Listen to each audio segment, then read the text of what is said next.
Now, a couple of days ago, we had the F1 75 event, which launched all 10 car liveries for the new 2025 season. Now, based off that event, I actually posted a video a couple of days ago, essentially ranking all 10 liveries in a tier list, which I'll leave on screen now for you guys to go watch.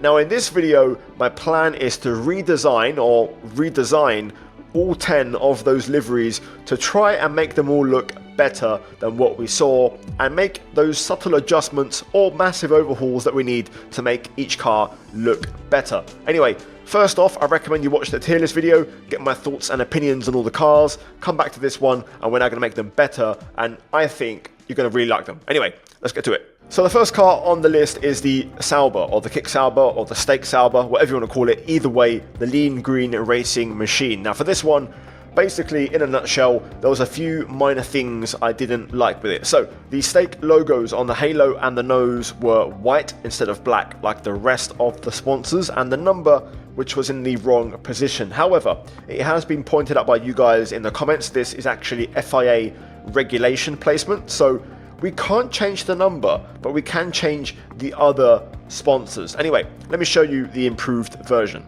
And here she is, the improved Sauber. So basically, in a nutshell, I've done 3 changes. The first one, of course, is making the Steak logos black to fit the other sponsors on a green background.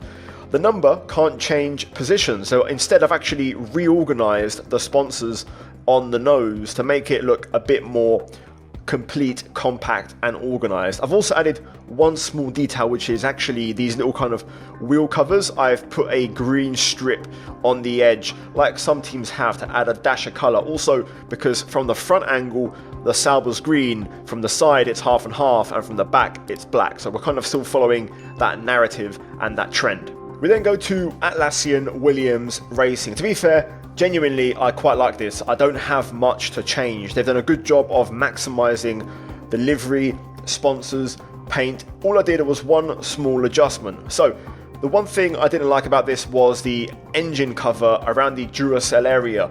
The direction of the Duracell slice doesn't really work with the Atlassian logo. And then I've also made a few paint carbon angle tweaks. So basically from this angle, all we've done is this. We've basically squared up the airbox and the Duracell stripe and then kind of lined it up with the side of the engine cover and the engine shoulders. So it's basically a bit more consistent. I've also basically taken a bit of a cutout here of the blue on the rear wing. So for me, the money shot of this car and what really shows off the changes is this angle. So the back end here, basically you're going to see the rear wing change a little bit. I've put a bit of a cutout on the edge and underneath to add a bit of a nicer shape to the rear wing, and you're going to see that kind of slice on the engine cover with the Duracell on the side. So as you can see, the rear wing now has a much cleaner cutout on the bottom, keeping the sponsors on the blue background, I'm assuming as they requested, and then the Duracell now looks a lot more consistent, squared up and nice with the kind of Atlassian logo and just the rest of the car shape. So now we go to my winner, the V-CARB, and realistically, what can you change from the winning choice of a car livery? Well, I mentioned very briefly, there was a few kind of details which I didn't quite get. Like for example, the little blue undercut on the side pod, the blue or these little winglets on the halo under the mirror, the little kind of pitot tube here. Very subtle things. So basically, I've cleaned them up. So blink and you'll miss it, but basically all I've done is remove the blue from under the little winglets. I've put the one on the halo in white to kind of be consistent with the halo, and I've made the pitot tube one black. But generally, not much to change. V-CARB is the winner, and on track, by the way. Woo, this is incredible. So now we go to Haas, the American team, and I had them actually second in my ranking video. However, I did note there was basically nothing that I would change on the livery, and I've had to really go deep here to find something wrong with this or to change something that I think would work, and I found it. So for me, there's a theme with this car, so pay attention. Throughout the new livery, at all times, the black and the white are broken up by the red, the little kind of red outlines on the side pod here, on the engine cover under the car with the red stripe on the front wing.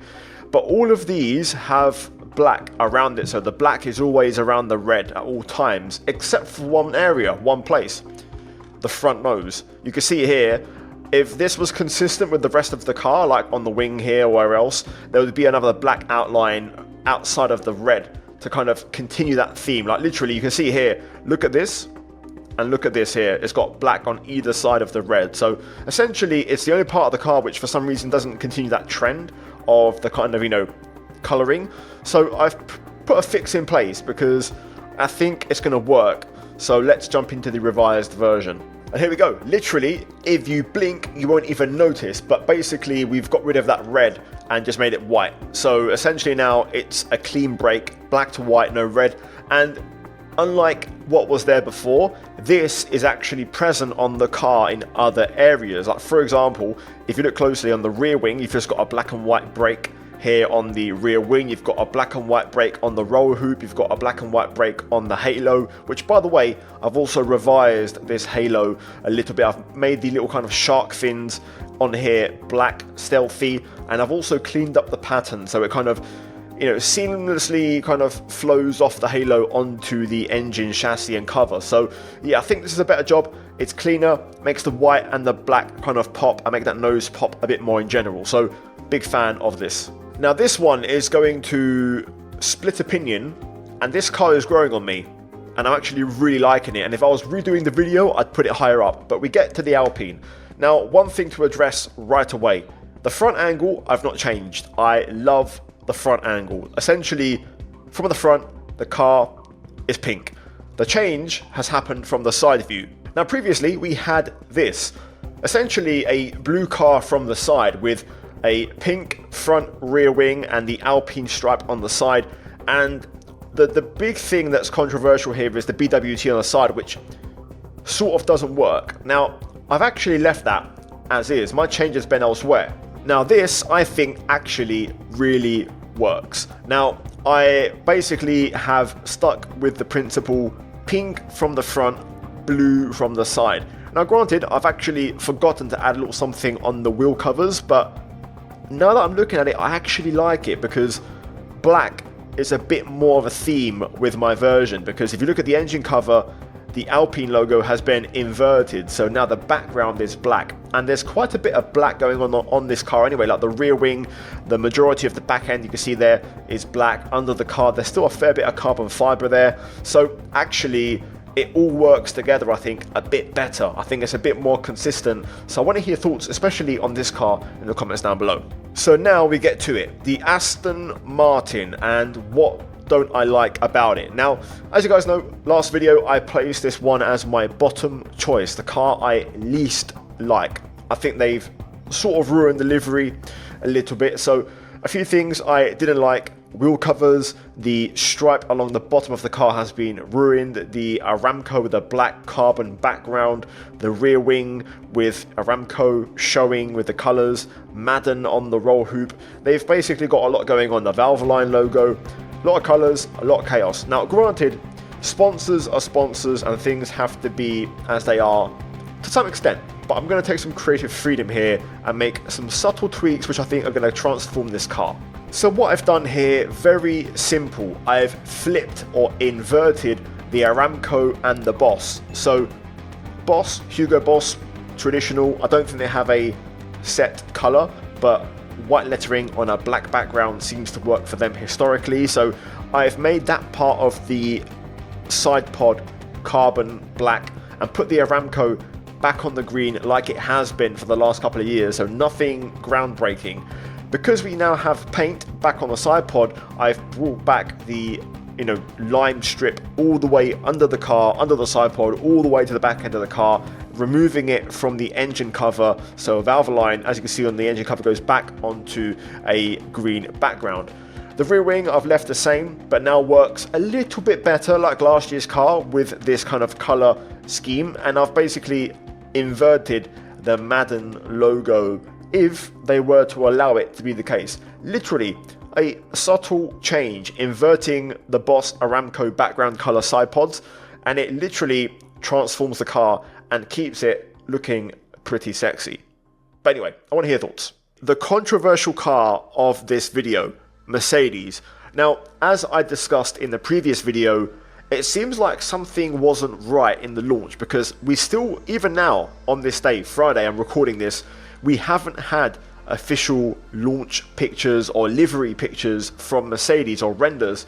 Now, they did say they were going to launch their car when they get to pre-season testing, so we're not going to see the actual car until then. However, the livery, should have been revealed, and they could have easily used this car, which is the 2024 car render, and basically put their 25 livery on it.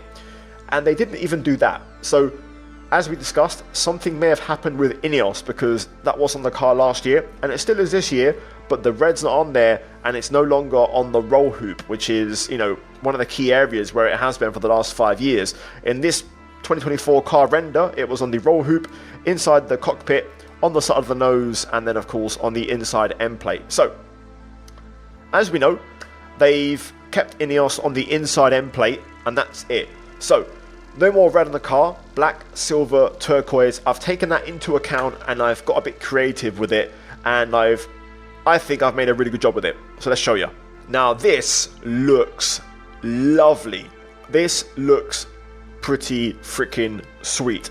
So let me run you through the changes. Very subtle but effective. Now, as I mentioned, we are using the 24 car render as a base, because we don't have 25 car livery renders like every other team. Now, Ineos is still on the front wing, like in real life. It's exactly like this, but I've removed the red entirely. I've removed all specks of red from the livery. Now, the roll hoop. In real life, they've got that awkward silver going on, which it looks empty. I've got rid of it. We've made it all black, and because that gives us a blank canvas and a lot of empty space, I've brought back the Mercedes logo in full on the engine cover like it used to be up until 2018. So this, I think, brings the car together a lot more. Also, I've got rid of the gradient on the side of the engine cover, and we've now got a nice silver slash that runs and kind of cuts off on the engine cover, and we've got the turquoise stripe running down the engine.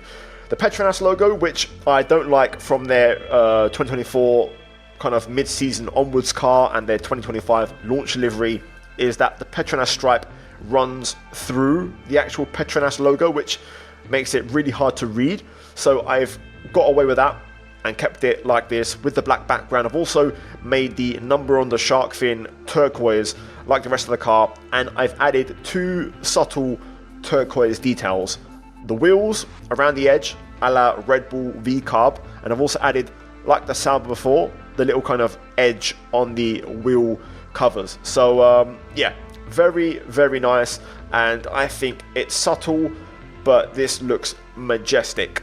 So now we get to Red Bull, and at first I thought to myself, there's actually nothing I can change on this car to make it look better. Now sure, I could throw Honda on the rear wing and replace Gate.io, but that's not realistic, because we're trying to work with what the real life sponsors and what the car and the team can do. So I got creative, and there's one thing that I think could make this livery better. So it's Red Bull, Red Bull in the name, without being Ferrari, but Red Bull. So what I've done is this, one change. I've simply increased the thickness and the size of the red stripe that runs alongside the car. So now it's a lot more prominent on the side and kind of adds a little bit to it.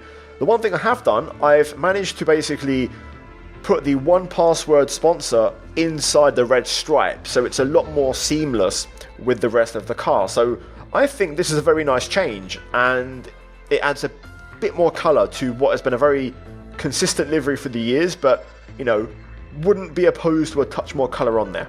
So I said before, the Mercedes was my favourite car from this redesign, but we now get to my second favourite car, my second favourite project from this redesign, and it's going to be the Ferrari. So we discussed in the previous video how there was a few things I thought didn't work. You've got basically a massive sacrifice on the engine cover and livery in general to make this huge white stripe just to basically accommodate the blue HP. Now, unlike other creators, I've actually kept the HP blue. We're gonna, stick to the rules here and what's possible. However, I've made some adjustments, and this is a bit controversial, whether the sponsors would allow it or not, who knows, but I've given it a shot. I've made a change to the HP. This is what I've gone for, and I think this is 10 times better, and the HP isn't in your face the same way it is with the original livery and last year's car as well. So we've moved the HP down, essentially big round sponsor on a flat surface, unlike on the engine cover where there's lots of like elevation curves and changes. This is flat and it showcases it perfectly. Also, we've moved Sauber and Peripherals up. So off the side pod, they were both kind of stacked on top of each other, which doesn't look great because it takes away from the importance of each one respectively. So we've moved them up into the white and we've filled in the space, especially the one underneath with Peripherals, the one above with Sauber. They both have a bit more space, they can breathe, get showcased, and to kind of balance out this kind of pattern, this stripe was broken up with some red originally. I've added another bit of red on the back end to basically make it consistent now and look a bit more balanced all round. Also, the rear wing is black. On the original car, for some reason, they've left it red, which throws me off. So I've made the front wing end plate black, just like on the rear wing, because you can see the uni credit here is sitting on a black background, but it wasn't on the front wing. So now we have consistency. So those changes, along with also making the inside of the wheel covers a little white stripe to kind of add to that white theme, breaking up the livery, I think this looks a lot more balanced compared to what we had before. Now we get to the McLaren, the last car, and it's actually the only one I haven't changed a thing. Because this car, as we know, has an extreme amount of sponsors, which basically makes it impossible to maneuver and change anything without essentially breaking some rules. Now, I had this car ranked a bit low in my video. If I had to review, I'd probably move it up a tier. So this is where we go into more detail, right? So the reason it's hard to change anything on this car is because their car is very much determined by their sponsor placement. So not just that, if you include their livery design, they have a identity, which is hard to break. So from the side angle, as you know, the orange and the black is at an angle. It's in diagonal on the engine cover, front and back, the side pod, front and back. Like this whole area, they've essentially got a chevron from the top angle. If you look from the top down, and from the side it's kind of angled off, which is much like the McLarens in the past during the Marlboro era. It's a identity of livery. It's hard to break that up, and also they have a lot of carbon going on, which tells me their weight is touch and go, so you can't just throw a load of paint on there. You could probably rearrange individual sponsors, but that's about as much as you can do. They already have the little bits of details that I would do, like the orange trim on the wheel covers or the wheel deflectors, whatever you want to call them. The mirrors, they've done what they can. You can't change that. It's a brand new sponsor they've put in, so you're not going to repaint the blue orange, because otherwise they wouldn't be sponsoring the team, right? You can't make those changes. MasterCard, of course, now on the front wing as well. You also can't change the wheels because the chrome deal, that's what it is. They're paying to have the wheel covers coloured in their colours. So you're very restricted with this car in terms of what you can do. But guys, there we go. That is it. Hopefully you enjoyed. Leave a like on the video. Let's try and smash over 1,000 likes. Subscribe for more. I want to hear your comments down below, so get busy in the comments. Let's get a bit of a debate going. Also, rank these cars if you want to, from best to worst, worst to best, whatever you want to do. But I want to hear your thoughts, especially on the Mercedes, the Ferrari, the Alpine, and the Aston Martin. Those four in particular. Have I done a good job with these redesigns, these kind of small tweaks? Let me know. Either way, guys, a massive shout out to my channel members for supporting all the content and videos. Check out the 2 videos on screen right now. Also, check out my tier list, guys, which hopefully you'll enjoy. And I'll see you guys in my next one soon. Ciao.